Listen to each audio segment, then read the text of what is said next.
The Maker spoke light out of darkness, spoke stars and oceans and all of creation into existence. He made a man and a woman, breathing the spark of his own image into our souls.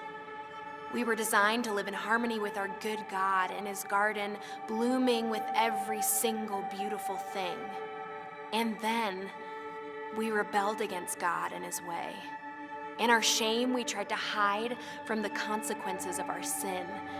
But God knows us better than we know ourselves.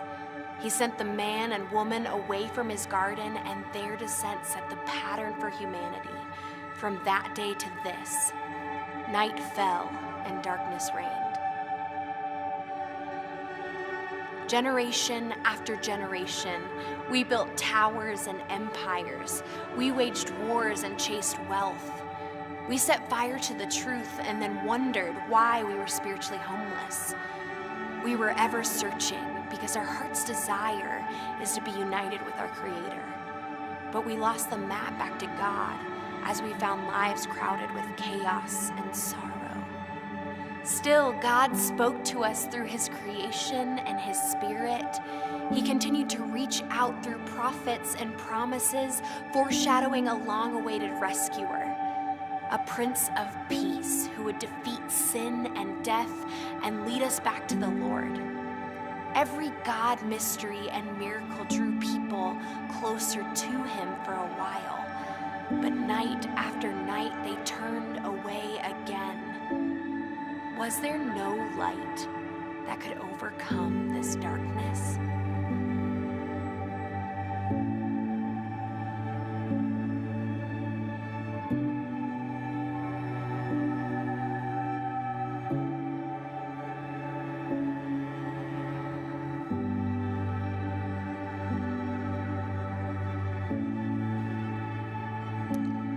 God's horizons are wide, and his love dawns without end.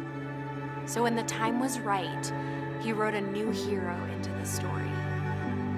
There was an innocent named Mary who looked for God glimpses in the everyday stuff of life. One night, a radiant angel came to her and said, "The Lord is with you. You will give birth to the Son of God Most High." She responded in wonder, "My heart is for the Lord. Let the story unfold as you say." When the time for the birth was at hand, Mary and her betrothed, Joseph, arrived in Bethlehem town, searching for a quiet place for the little one to be born. Finally, they found shelter in a stable, among the cows and dogs and dirt. And in the dead of night, mercy came alive. God peeled back the black Bethlehem sky so that we could behold the hope of eternity. Jesus, the Christ, the light who shines glory into the deepest darkness. That night, all our stories changed forever. That night, God came to dwell with us. That night, love was born. That night,